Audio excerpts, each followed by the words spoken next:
खुलुमबाय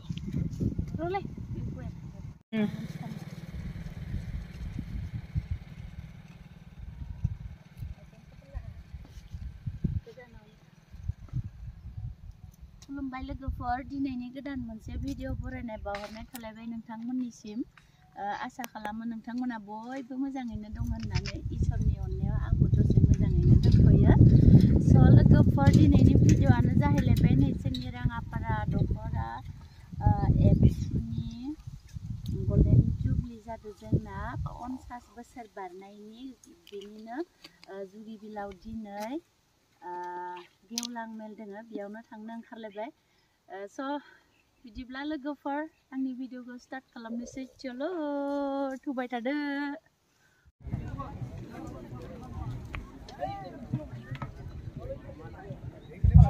जोंहा दसे समनि उनावनो आलासि बिथांमोना सफैसिगोन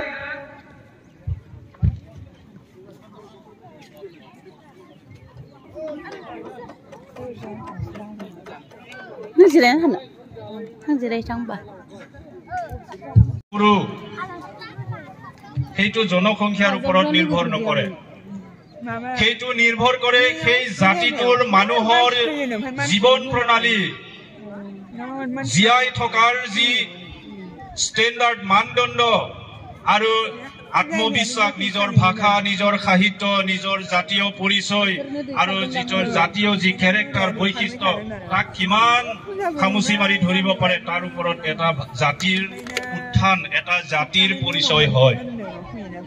এটা জেনেটিকেল যি কোৱালিটি সেই কোৱালিটিটোৰ নিৰ্ণয় কৰে সেই জাতিটো কিমান উন্নত বা কিমান পিছপৰা আজি ভাৰত চৰকাৰৰ পপুলেশ্যন সেন্সাস অফ ৰিপৰ্টৰ তথ্য মতে অসমত 15 লাখ লোক আছে মুঠ জনসংখ্যা যিসকলে নিজ বড়ো ভাষা কয় বড়োতে পঢ়া শুনা কৰে বড়োতে সাহিত্য চৰ্চা কৰে আৰু এতিয়া অসমত টোটেল জনসংখ্যা হৈছে 3,26 লাখ এই 3,26 লাখ পপুলেশ্যনৰ লগত জনসংখ্যাৰ লগত 15 লাখ বড়োসকলৰ যদি আমি টোটেল পপুলেশ্যনৰ পাৰ্চেন্টেজ উলিয়াই দিও তেতিয়াহ'লে আমাৰ পপুলেশ্যনৰ পাৰ্চেন্টেজ হয় 5.6%। আৰু ভাৰতবৰ্ষৰ যদি আমি সৰ্বভাৰতীয় পৰ্যায়ত আমাৰ এই তথ্য আমি লৈ যাওঁ তেতিয়াহ'লে 140 কোটি পপুলেশ্যন আছে ভাৰতবৰ্ষত এই দেশত 140 কোটি পপুলেশ্যনৰ ভিতৰত মাত্ৰ 15 লাখ বড়োসকলৰ পাৰ্চেন্টেজ যদি উলিওৱা হয় 0.05% কিন্তু এই 0.05% কোৱা মানুহৰ ভাষাটোৱে আজি ভাৰতৰ সংবিধানৰ 8ম অনুসূচীত অন্তৰ্ভুক্ত হৈছে সাহিত্য একাডেমীৰ দৰে ভাৰত চৰকাৰৰ মুখ্য উচ্চ শিক্ষা সংস্থানৰ পৰা সাহিত্য একাডেমীৰ পুৰস্কাৰ লাভ কৰি আছে আৰু লিংগুইষ্টিক সাৰ্ভে অফ ইণ্ডিয়াৰ তথ্য মতে ভাৰতবৰ্ষত মুঠ 1,652টা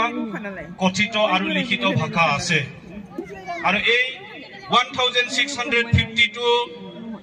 স্পোকেন অৰ ৰিটেন লেংগুৱেজৰ মাজৰ পৰা কেৱল 24টা ভাষাকহে ৰাষ্ট্ৰীয় স্বীকৃতি দিয়া শিডিউল লেংগুৱেজ হিচাপে ডিক্লেয়াৰ কৰা হৈছে আৰু তাত বড়ো ভাষাটো অন্তৰ্ভুক্ত হৈ আছে 0.05% মানুহে কোৱা পঢ়া শুনা কৰা আৰু লিখা ভাষাটোৱে আজি ভাৰত চৰকাৰৰ ৰাষ্ট্ৰীয়কৃত এটা ভাষা এটা শিডিউল লেংগুৱেজ পাৰ্লিয়ামেণ্টত য'ত কথা ক'বলৈ পাৰে আৰু অসমত 5.6% পপুলেশ্যনে কোৱা ভাষাটোৱে লিখা ভাষাটোৱে পঢ়া ভাষাটোৱে আজি অসম চৰকাৰৰ associate official language we have to political arrangement আমাৰ বিটিআৰ আছে BKWC আছে তাত প্ৰশাসনিক ভাষা আৰু অসম চৰকাৰৰ এছ'চিয়েট এডমিনিষ্ট্ৰেটিভ লেংগুৱেজ जों बेसेबां गिदिर हारि जोंनि जनसंख्याया बेसेबां बे गिदिर बाथ्रा नङा जोंनि क्वालिटी जोंनि बे हारिया गावनि बिमानि रावखौ अनसायनाय बिमानि रावखौ सिबिनाय बे रावजोंनो साहित्य सृष्टि खालामनाय बिनि रिजाल्ट हिसाबै बिनि फिथाइ हिसाबै 5.6% मानसियाल' बुंनाय लिरनाय आरो फरायनाय भाषाया दिनै इउनिभार्सिटी सिम फरायनाय एकाडेमिक लैंग्वेज बियो आसाम सरकारनि बिटिआर काउन्सिलनि बिकेडब्लिउसि काउन्सिलनि बियो एडमिनिस्ट्रेटिभ लेंगुवेज बर' भाषायाव फरायनानै बर' भाषा लिरनानै बर' साहित्यिकসকলে এতিয়া পদ্মশ্ৰী বঁটা লাভ কৰিবলৈ সক্ষম হৈছে जाहाथे सिखारनानै होयो बेखौ खावलायनाय थाबाय आरो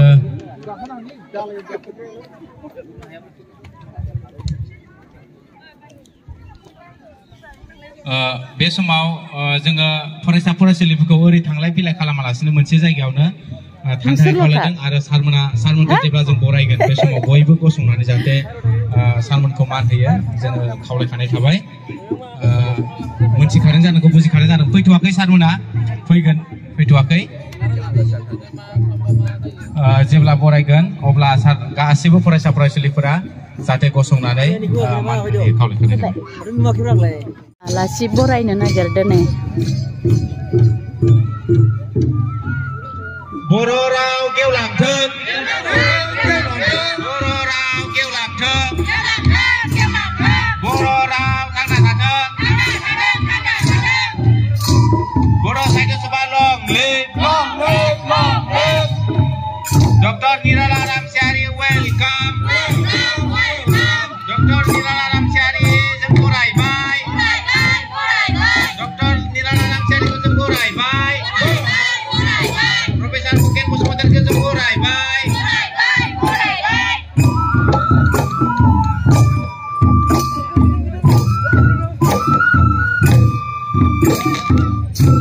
कमल कुमार मोसाहारि बिथांखौ जों बरायबाय मदन चन्द्र बसुमतारि बिथांखौ जों बरायबाय डक्टर निराला रामसियारि बिथांखौ जों बरायबाय प्रोफेसर भुपेन बसुमतारिखौ जों बरायबाय जय बर' हारिनि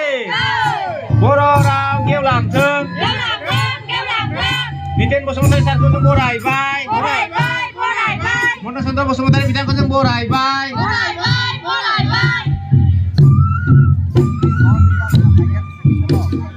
कमल कुमार मोसाहारि बिथांखौ जों बरायबाय बर' राव गेवलांथों बर' साहित्य सभा लं लिभ बर' साहित्य सभा लं लिभ डक्टर निराला रामसियारि बिथांखौ जों बरायबाय बर' साहित्य सभा लं लिभ जय बर' हारिनि जय बर' हारिनि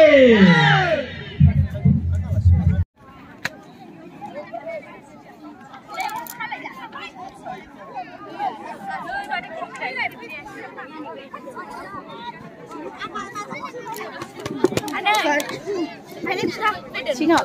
दासो फैदों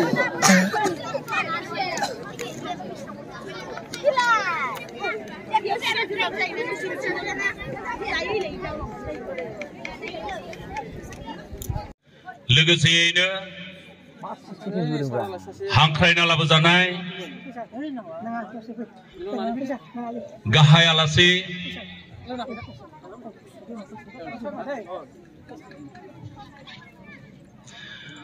मानगोनां जवाहरलाल नेहरू यूनिवर्सिटी दिल्ली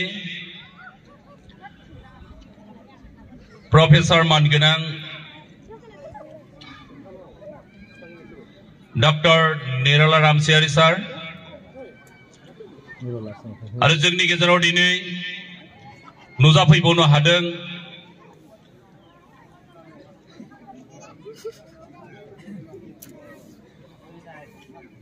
प्रफ हगेन आंखायनो मानो सोंदों फार्स्टआव गिबियावनो जिकुनु डाक्टर नार्स इन्जिनियार जुदि पुलिस अफिसार जायोब्ला गिबियावनो गसंनानै सोंलु सोंग्रोनांगौ जेब्ला सोंलु सोंनो हाया गसंनो हाया गियो गोसोआव होमब्ला जों जेबो जानो हाया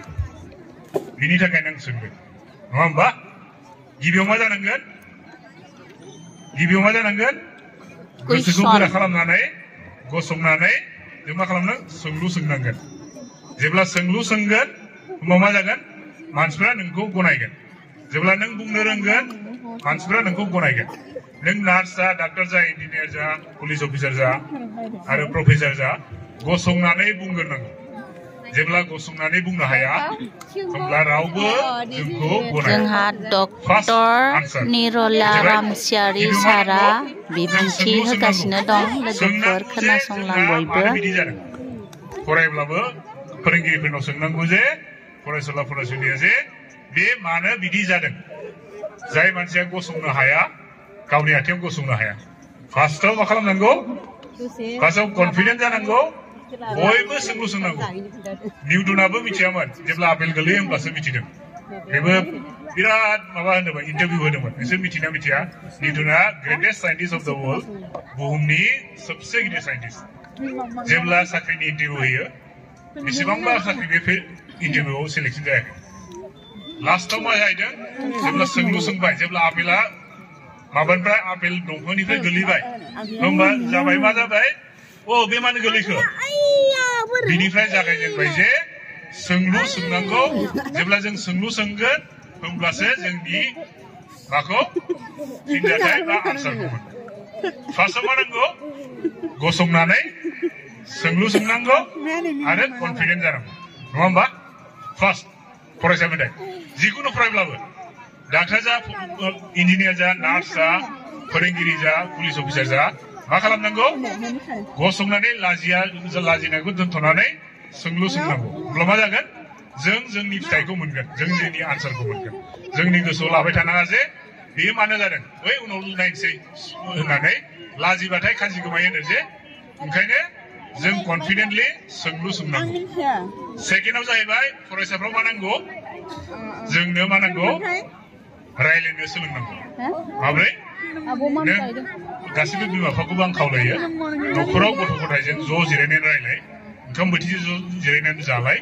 आरो गामिनि मानसिफोरजों रायलायनो सोलों बोरै रायलायनांगौ गिदिरजोंबो रायलायनांगौ उन्दैजोंबो रायलायनांगौ गावनि लोगोजों रायलायनांगौ आं जुदि रायलायनो रोङाबा आं मा सानदों बेखौ बोरै मिथिनो मानसिफ्रा नङा होमबा जेब्ला आं मा खालामो आं आंनि केरियारखौ बानायो आं डाक्टार जायो इन्जिनियार जायो मा खालामनांगौ जों गावनि साननायखौ बोरै बोरै गुबुननो फोरमायनांगौ बेखौ रायलायनो रोंनांगौ माने सोंलु सोंनांगौ रायलायनो रोंनांगौ रायलायनो माने कनफिडेन्टलि लाजिनाङा सिगाङाव रायलायनांगौ जे माब्रै नोंनि मेसेजखौ नों गुबुन सुबुंनो नों फोरमायनो नङा होमबा थामथियाव लिरनो सोलोंनांगौ नङा होमबा रायलायनो लिरनो आरो सोंलु सोंनो गसंनानै बेखौनो कमिउनिकेसन बे मोनथामा जोबोद मोजां आरो गोनांथिथार बे जेब्ला जे मोनथाम मन्त्र थायोना सोंलु सोंनाय गसंनानै कनफिडेन्टलि नों माबायाव सुबुंनि गेजेराव बर'आनो जा हारसायानो जा इंलिसानो जा हिन्दीयानो जा जिकुनु मानसिनि सिगाङाव नोङो मा खालामनांगौ सोंलु सोंनांगौ कनफिडेन्टलि गसंनांगौ जोंनि साननायखौ फोरमायथिनांगौ बिनि उनाव मोजां लिरनो सोलोंनांगौ कलेज गुवाहाटी लोगोसेयैनो जोंनि गेजेराव दिनै नुजाथिफैनो हादों सनितपुर जिल्ला बर' थुनलाइ आफादनि आफादगिरि मानगोनां मदन चन्द्र बसुमतारी सार लोगोसेयैनो बाहागो लाफैनो हादों जिल्ला बर' थुनलाइ आफादनि नेहाथारि मानगोनां कमल मुसाहारि सार लोगोसे बाहागो लाफैनो हानाय एबा हांख्रायना लाबोजानाय गंफ्रोमबो गुदि गेजेर आरो गोजौ फरायसालिनि मानगोनां सार लोगोसे मेडाम नोंथांमोन लोगोसेयैनो फरायसुला फरायसुलि नोंथांमोन दिनै समा बांलांबाय थानायजों लोगोसे जोङो हाबाफारिखौ आवगायलांनो सानबाय हांख्रायनाय आलासि गोबां दङ हयथ' दान्दिसे समाव बिथांमोना नुजाथिफैनो हागोन दा बेनि सिगां आङो दिनै बेखेवगिरि आलासि हांख्रायनो दंखायोमोन बिथां तेजपुर लोकसभा समष्टिनि एमपि मानगोनां पल्लव लोचन बिथाङा दिनै बे समाव नुजाथिफैनो हायाखै एबा बिथाङा मैया CM program थानायनि थाखाय बिथाङा दिनै नुजाफैनो हायाखै हयथ' दान्दिसे समनि उनाव बिथाङा हयथ' नुजाफैनो हागौ दा दिनै बेखेवगिरि महरै बिथांखौ लादोंमोन दा बेयावहाय बेखेवगिरि महरै जोंनि दायसौनो आलासि महरै नुजाथिफैनो हानाय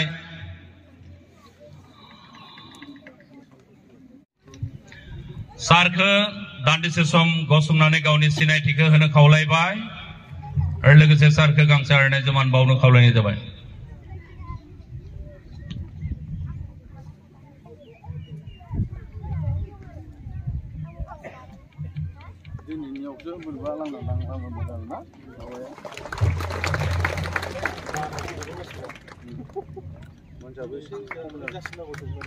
बेजों लोगोसे दिनैनि बे मेलखौ इन'ग्रेसन खालामना होनो थाखाय सारखौ आं खावलायनाय जाबाय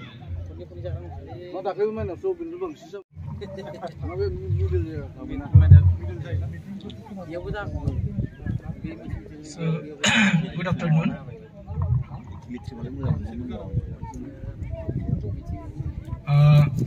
Jaustrangआव जनाय बे राङापारा आनसलिकनि गल्डेन जुबलिनि बा बानजारि बिथांमोन आरो आलासि बिथांमोन आरो आलासियाव आंनि लोगो बिथां एपइन्टेड चिफ गेस्ट हिसाबै प्रफेसर निरला ब्रह्म निरला नार्जारि रामचारि दं बिनि उनाव बर' साहित्य सभानि भाइस प्रेसिडेन्ट प्रशान्त बिथांखौ आगोलनिफ्रायनो सिनायखायो आरो गुबुन गुबुन स्कुलनिफ्राय फरायसालिनिफ्राय फैनाय आंनि आंगो फरायसुला फरायसुलिफोर आरो रायजो राजा नोंथांमोन मिटिं दावथिङाव बुंनाय बारा अभ्यास गैया थेवबो गेजेर गेजेर तारमाने दा एसे बिथां निरलाया आंखौ गेजेर गेजेर लाना थाङो दासो एसे माने ओंखारो आरो बेखेवगिरियाव आंथ' एसे उनाव होयोब्ला मोजां मोनगौमोन नाथाय बेखेवजेननो होनायलाय एसे उसुबिदायानो मोनदों आंहा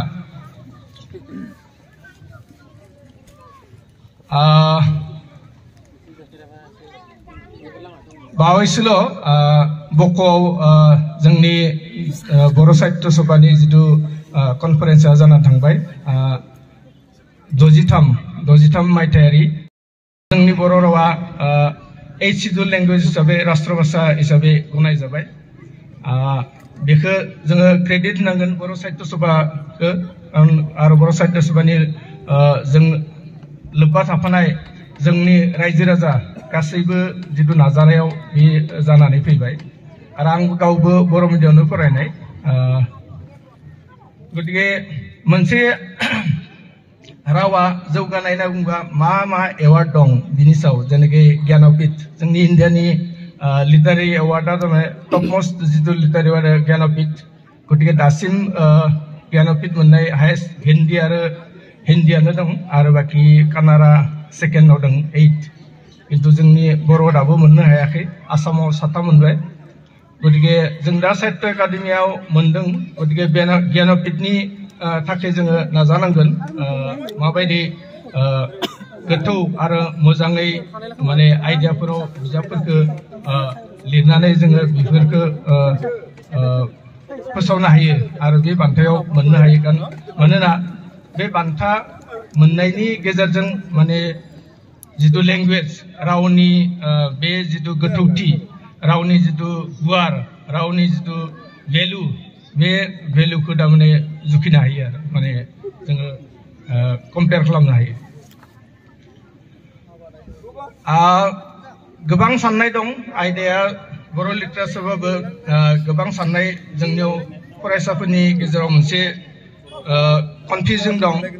बर' मिडियामजों बिजोंजों फरायब्ला मानसिया गोजौ जौगानो हाया होननानै गतिके बे नङा आं गावबो बर' बिजोंजों फरायनाय आं देवलकुसि रङियानिफ्राय बर' बिजोंजों 89आव आं मेट्रिक पास खालामदों बिनि उनाव गुवाहाटीयाव थांनानै आं इंलिश मिडियामाव हायार सेकेन्डारि बे समाव हायार सेकेन्डारिफ्रा अबसे दासो जाबाय आर्ट्सआव जाबाय साइन्सआव जायाखै दासिमबो खिन्थु बर' एमएलआ जोंनि समावबो दंमोन हारिसिंजाराव बर' एमएलखौ जोङो फोरोंगिरि गैयामोन नाथाय पेपार जोंनो होफैयोमोन फाइनेल इयाराव फार्स्ट इयाराव मोनामोन पेपार फैयामोन बेबायदिनो आं हारिसिंजारि फरायनानै हारिसिंजारि साइन्सआव फरायनानै आयुर्वेदिक कलेजाव लाहैबाय आङो पार खालामनो हागोन आरो बाखि आङो आंनि लाइमोनफोरनिसिम अननाय हामलायनाय बावहरनानै आरो इयुन जिउनि जौगानायनि थाखाय हामलायनाय बावहरनानै आंनि आरो बानजायारि बिथांफोरखौ बेयाव आंखौ आंखारनानै लाबोनायनि कारणे साबायखर बावहरबाय स्पेसियेलि डक्टर निरलाखौ थेंक इउ होबाय आंखौ लानानै बेयाव खाबु होनायनि थाखाय थेंक इउ खम समनि गेजेरावहायनो गोबां फरायसाफोरा मिथिनो रोङै एबा मिथिस्लाबै बेफोरबायदि आयदानि गेजेरजों फरायसाफोरखौ फोरमायलांबाय बेनि थाखाय सारनिसिम रोजा रोजा साबायखर बावबाय दायो नैथि हाबाफारियाव आवगायलांनो सानदों दिनैनि राङापारा गुदि बर' थुनलाइ आफादनि जे 50थि सनाथि मायथाइ फोरबो बे फोरबोनि गेवलां मेल बे गेवलां मेलखौ सामलायनो थाखाय आफादगिरिनि गोनांथि दङखौ नोजोर होनानै जोंनिनो राङापारा गुदि बर' थुनलाइ आफादनि दिदोम आफादगिरि मानगोनां कर्ण हाज'वारि सारखौ दिनैनि आफादगिरिनि मासिखौ आजावनानै आफादखौ दैदेनलांनो थाखाय खावलायनाय जाबाय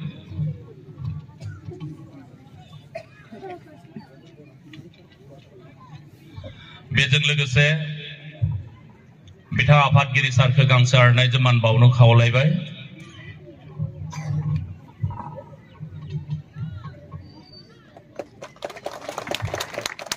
गोजोननाय थाबाय बिथां सारनिसिम लोगोसे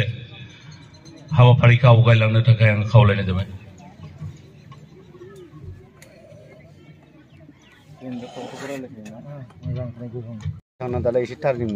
आंनि गोसो गोरबोनि खुलुमनाय सिबिनाय बावहरग्रोनाय जाबाय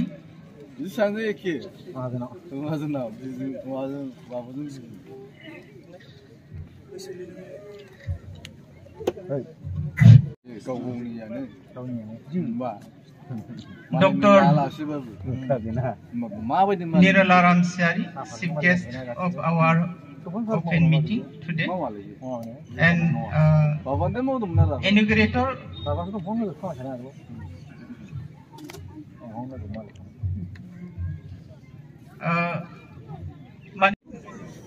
Babu Sona, mana namanya Babu ka? Sudemsa.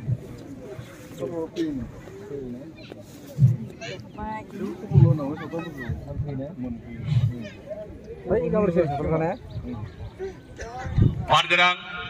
Biren Basumatary सार हांख्रायना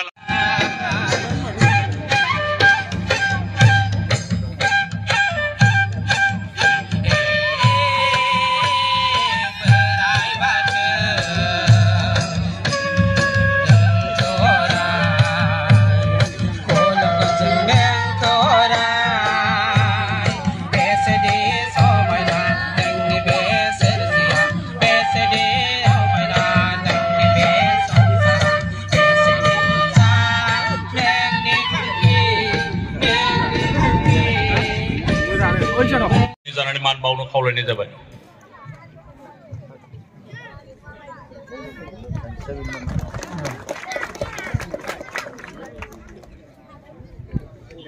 सारनिसिम साबायखर थाबाय लोगोसे मान बावनो आखायाव लादों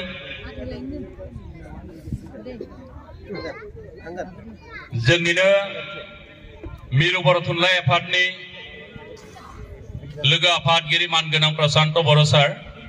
बिथांखौबो दान्दिसे सम गसंनानै गावनि सिनायथिखौ लानो खावलायबाय आरो लोगोसे राङापारा गुदि बर' थुनलाइ आफादनि जानानै सारखौ गांसे आर'नाइजों मान बावनो खावलायनाय जाबाय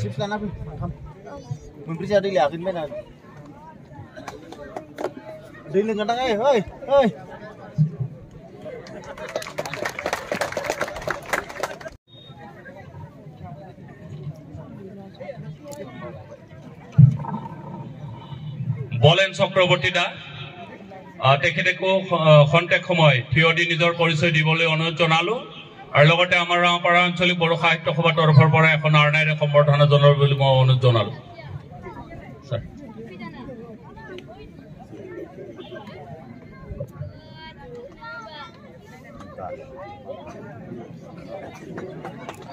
ধন্যবাদ থাকিল ছাৰলৈ পৰা এখন আৰ্ণাইৰে সম্বৰ্ধনা জনাবলৈ মই অনুৰোধ জনালো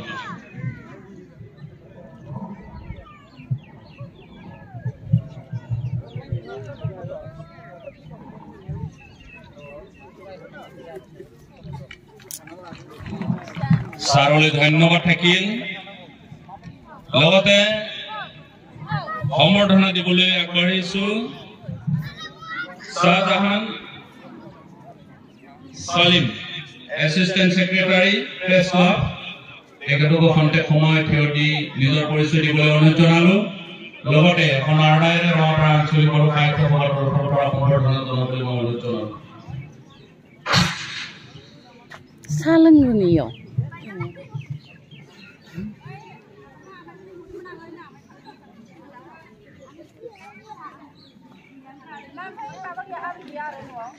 बिथि ओंखाम संनाय जगार जागासिनो ओंखाम संगासिनो बिथि जाहोगोन दा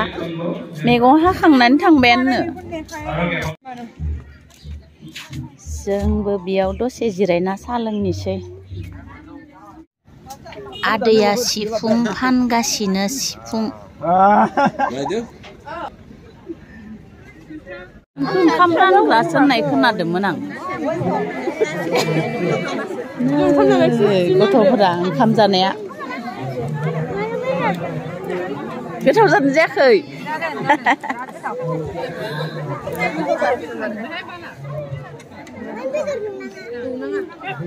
जि भिरखा ओंखाम जानो थाखाय